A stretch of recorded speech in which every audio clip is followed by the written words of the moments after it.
Kembali dalam cerita di Seberat Berita, untuk waktu ini saya nak kongsikan kepada anda, ini adalah antara yang diberi perhatian untuk hari ini, melihat kepada satu berita apabila seorang kanak-kanak lelaki berusia 3 tahun 9 bulan yang dilaporkan pada ketika ini berada dalam keadaan kritikal selepas pihak hospital menemui dadah dalam badannya di Hospital Gua Musang semalam. Dan susulan itu, pemangku Ketua Polis Kelantan Datuk Muhammad Zaki Harun yang mana mengatakan bapa saudara kepada kanak-kanak malang itu pada ketika ini direman selama 4 hari bermula hari ini bagi membantu siasatan. Jam lebih 5 pagi, pengadu telah menerima seorang pesakit kanak-kanak yang berusia 3 tahun 9 bulan yang dalam keadaan kritikal yang dibawa oleh ibu kepada mangsa. Dan setelah diperiksa, didapati di dalam tubuh kanak-kanak ini mempunyai kandungan dadah. Jadi ini kes yang agak mengejutkan. Dan setelah kita buat siasatan, kita dapati kanak-kanak ini telah dibawa oleh bapa saudaranya. Dan semasa dalam jagaan bapa saudaranya, dipercayai kanak-kanak ini sama ada diberi dadah ataupun dibiarkan menyebabkan kanak-kanak ini terdedah dengan dadah. Menurut Muhammad Zaki, laporan dari doktor hospital memaklumkan dadah yang ditemui dalam badan mangsa adalah metafetamin dengan berat dadah yang berada dalam badan mangsa belum diketahui. Katanya pihak polis telah menahan bapa saudara kanak-kanak berusia 32 tahun di Kuala Krai sekitar jam 10 malam Ahad. Hasil soal siasat, suspek mengaku bahawa anak saudaranya ke tempat yang dipercayai pot dadah. Muhammad Zaki berkata kanak-kanak itu telah dirujuk ke Hospital Raja Perempuan Zainab II untuk rawatan lanjut. Kes disiasat mengikut Seksyen 31-1-A Akta Kanak-Kanak 2001. Pihaknya juga sedang menjalankan siasatan sama ada berlaku kecuaian pada ibu bapa kanak-kanak malang itu. Setakat ini belum dipastikan sama ada kanak-kanak itu diberikan dadah atau tertelan pil metafetamin itu kerana siasatan masih dijalankan. Baik, pada waktu ini kembali saya terus bersama dengan Profesor Datuk Nur Aziah Muhammad Awal. Prof adalah pensuruhjaya kanak-kanak di Suaka. Assalamualaikum Prof.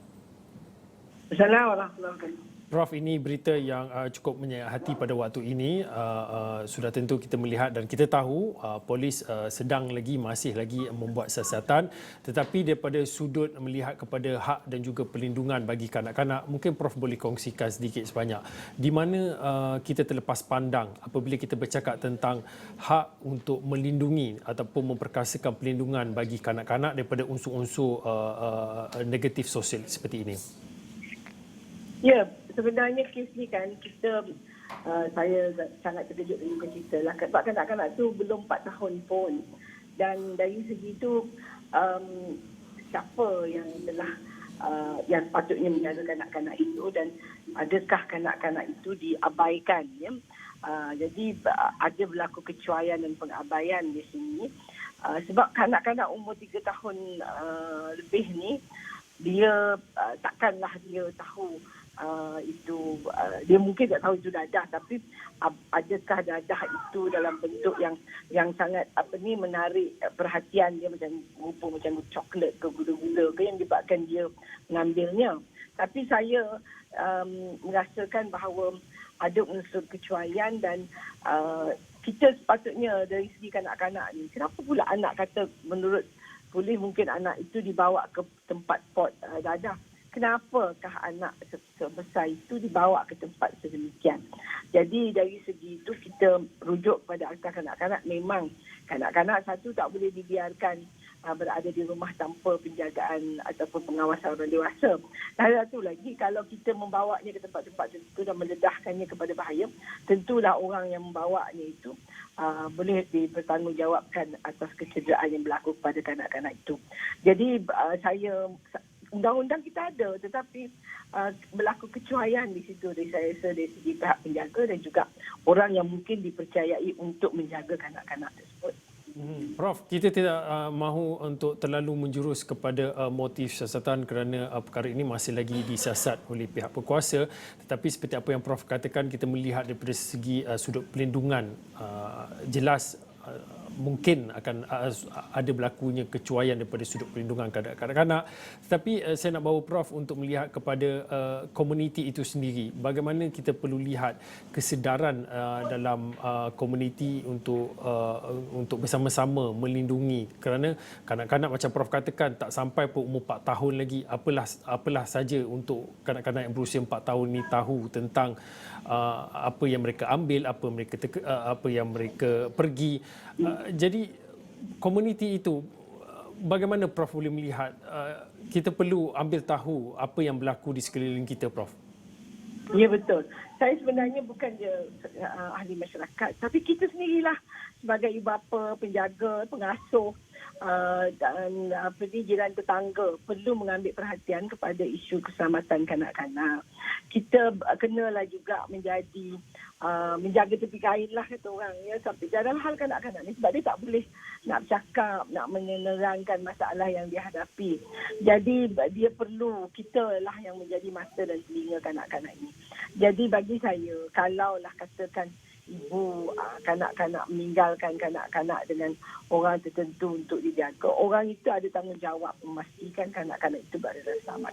Kita sebagai bapa, kalau kat rumah kita sendiri pun, kita nak pastikan air panas kat mana, ubat-ubatan sentiasa. Kalau dalam kotak-kotak ubat kan dia kata ROV of children, dia memang dah tanda jelas supaya kita letakkan di tempat yang kanak-kanak tak boleh capai, dan kemudiannya dia tak boleh menarik perhatian dia. Sebab kalau kita letak kat atas meja bersepas-sepas, itulah anak makan.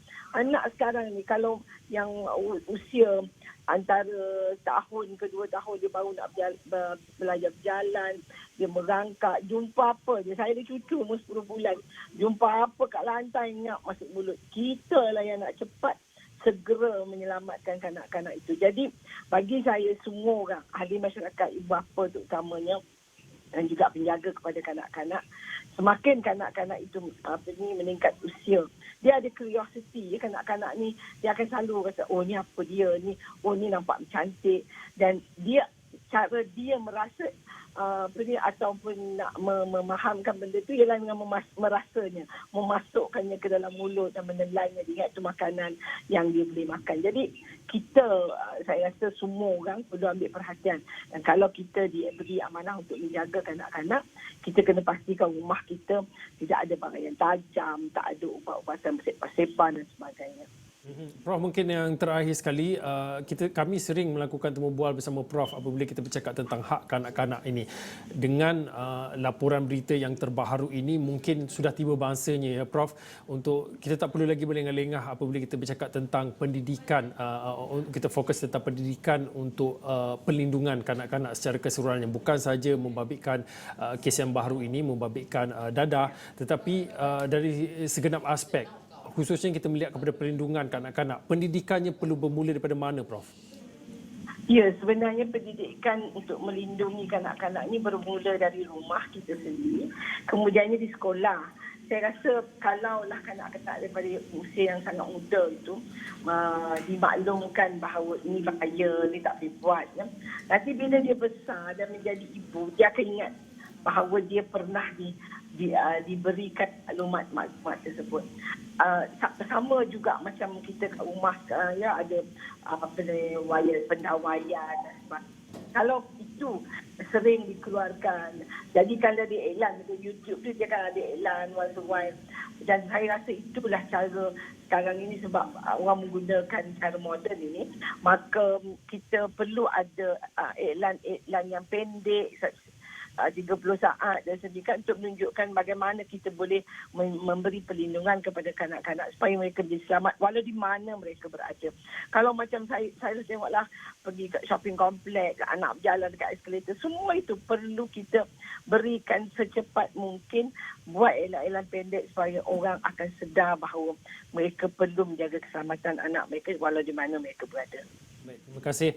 Profesor Datuk Nur Azia Muhammad Awal. Prof adalah Pensyarah Kanak-Kanak Suhakam yang mana memberi sedikit pandangan melihat kepada laporan berita pada hari ini, iaitu seorang kanak-kanak lelaki berusia 3 tahun 9 bulan berada dalam keadaan kritikal selepas pihak hospital menemui dadah dalam badannya dan kini kanak-kanak terbabit sedang mendapat rawatan di Hospital Gua Musang.